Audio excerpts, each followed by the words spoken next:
What is up, YouTube? Today I'm coming at you with a different video, and the reason I'm doing this video instead of a normal gaming pickups like I normally would do is because I am trying to save up for the Switch, as some of you may know, so that's why I'm not doing a gaming pickups yet, and instead I thought I'd do another my top favorites video, assuming as you guys liked that and you requested more of those. So I'm going to be doing my top favorite first-person shooters, my top three. So these are over every single system, and I limited it to first-person shooters, even though there are a lot of third-person shooters that I really like. This is first-person shooters only, so I only chose three, and yeah, so I'm just gonna go right through them, and we'll go number three to number one. So. The first one that I picked is Modern Warfare 2. So this is my number three pick, and I absolutely loved Modern Warfare 2. I'm not much of a Call of Duty fan anymore. Like, I'm pretty sure after Call of Duty 2, Modern Warfare 2, I started to get out of it. I played a little bit of Black Ops, but after, like, I played Black Ops not regularly. Like, I would play this regularly, and same with Call of Duty 4. But once Black Ops came out, I kind of started to, stop, and it just, went down from there. But Modern Warfare 2, I have so many great memories in this game. I think the game was incredibly well balanced, as in, and a lot of people don't think so, but I think it was well balanced. I had a really, really fun time. There was a ton of different guns, a ton of camos, and this was still at the point where you could find people that played online games and just like make friends and like have actual conversations with these people. Same with Call of Duty 4. Like, I go online and try to play a shooter now, and everyone is just so hostile and so competitive, whereas it's just a game. I mean, yeah, it was competitive, but you could still have a normal conversation. It's just really weird. Everyone's so antisocial now in shooters, and I feel like, I don't know, it's just really weird. So, Modern Warfare 2, though, is one of the best online shooters that I've ever played, but, it's a really great game. I'm pretty sure people still play this online, so definitely check that out if you're interested in that. Alright, the next one is a classic game that I have on multiple different systems, but I picked this one because it's just my favorite version of this, and that is Doom. I absolutely love the original Doom. This isn't my preferred version to play. I picked this one just because I love the red cartridge. It's so cool. But my preferred version to play is actually the PlayStation version, and I beat all of the original Doom. The cool thing about the PlayStation version is it has a password system, so I literally wrote down every single password for all, like, I think there was like 50 levels or so. I don't remember exactly, but it's been a long time since I beat it. But I beat the original Doom, and then the PlayStation version comes with Doom 2, which is sweet. So Doom is such a classic game. I'm sure many of you have played it. If you haven't, definitely check it out. It's like one of the first big first-person shooters, and it's just a ton of fun. It's very arcade style. Just a lot of cool stuff that goes on. The map designs are really interesting, and it's fun to try to find all the secret rooms, and it's just a great game. If you haven't played it, it's on like everything. I mean, it has Super Nintendo all the way up to probably you can probably get like a downloadable digital only version on the PS4 or something, but yeah, definitely a great game to check out. Alright, so that was my number two. And now my number one pick. Now, I'm probably going to spend quite a bit of time talking about this one because this game is very special to me.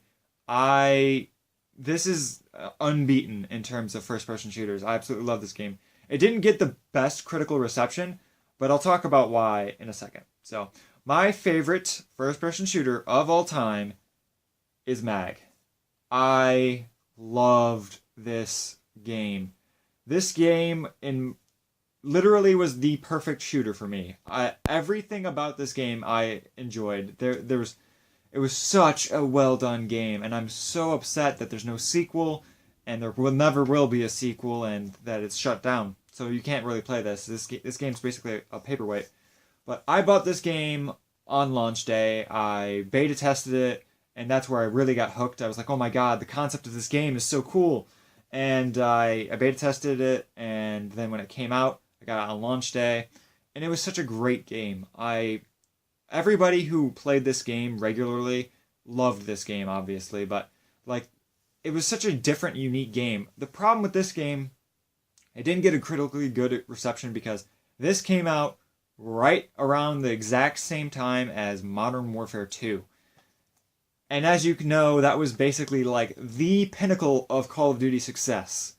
And basically anybody who wanted to play a first-person shooter basically wanted to play a Call of Duty style first-person shooter. This game was not that, which is why it didn't do so well, I don't think. Everybody who tried to go into this game at first tried to do exactly what they did in Call of Duty and just run and gun, one-man army, and just kill everybody by themselves. Unfortunately, this game did not ever really, reward people that tried to do that because it was not the point of this game. The point of this game is this was a squad-based shooter where you have a squad leader and they point out objectives and your entire squad works together to try to get that objective done. And they actually gave you bonus points and bonus experience points for doing the objectives with your squad, which was an amazing thing. Another really cool thing about this is it's a 128 v 128 matches on one persistent map. A lot of people are like, oh, PlanetSide does that, but it's not on a persistent map. This was one map, 256 people at the same time. If they all wanted, they could go to the same point on the map, and then you'd have a big blob of 128 people, and you could just charge, which I believe there's a video somewhere out there of Sever doing that, which is insane, by the way. I thought this was a great game.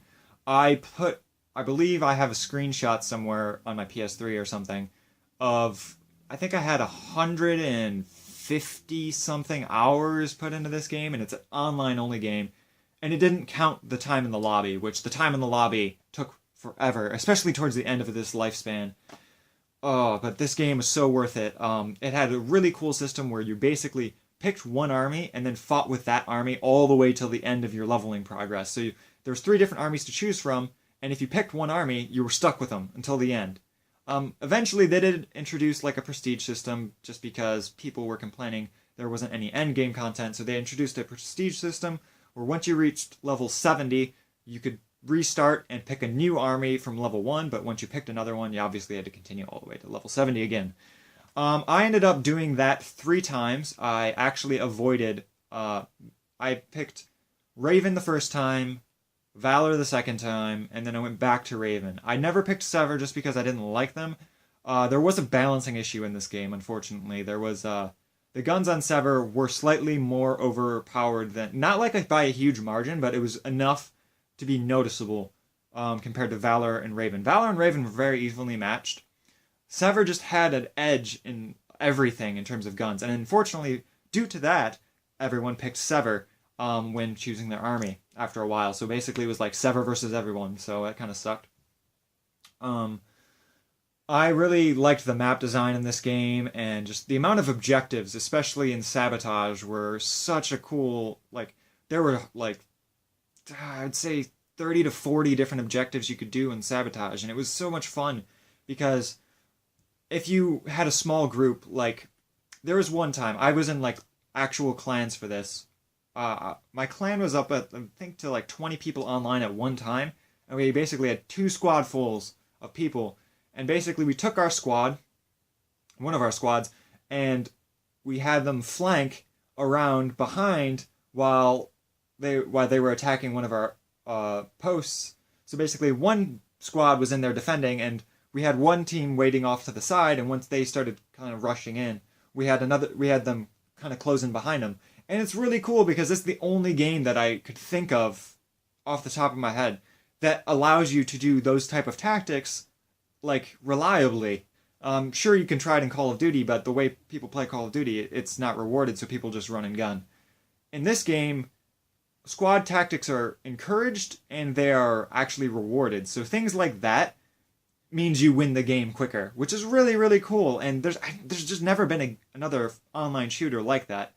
Um, Occasionally you would like get little groups of people like of 3 or 4 that would split off their squad, and then they would go like behind, try to sneak behind enemy lines and like blow up a bunch of stuff, which I've done before, and it was really cool. It's impossible to do by yourself, but if you have like 3 or 4 people, you were able to do it, and it was really cool. Um, but yeah, I honestly wish this game was still around. I still have some footage of this somewhere that I'm gonna put up, that you'll probably be watching, but it's such a great game that I really hope that Sony just resurrects this IP sometime. I don't know if they ever will or how they will, but if they can make this concept, large scale battles with team tactics, a reality again, I will buy that day one and play it nonstop. Because honestly, there's nothing like being in like a 24-man group, all working together and just annihilating everyone because the other team doesn't have a clan that's cooperating. Because if you were in a clan and you were facing like another group of people, I mean, a lot of the times people would work as groups even if they weren't in a clan, but clans just, they knew what to do and they worked together really well. And being in a clan versus a team that didn't have a clan at the time, it was just like steamroll. Like we just wrecked everybody. It was great. And I don't know. A lot of people didn't like the graphics for this game, but what can you expect? I mean, they were rendering 256 players at the same time. I don't really blame them. It was definitely subpar graphics for the time, but I wasn't bothered by them. I actually really enjoyed the look of this game. I enjoyed all the customization, loved the skill trees, and I can't think of a fault for this. Honestly, I loved this game. Sad to see it go, obviously, but had to happen eventually. I'm hoping sometime that maybe homebrewers, when they get PS3 emulation going, can get this working again, because that will be amazing. It would be amazing. So that's everything I had. I know I spent a lot of time on Mag, but that was my favorite shooter of all time, and I absolutely love that game. So let me know in the comments what your guys' favorite first-person shooter is. What was your favorite? What was your first online first-person shooter? I know that's like a lot of people's favorite first-person shooter, but honestly, the Mag was not my first online shooter, and it was my favorite. So let me know what you guys think in the comment box below. If you have any comments or suggestions, I read all of them, and I try to respond to them as quick as possible. So thank you guys for watching, and I'll see you guys next time. Peace.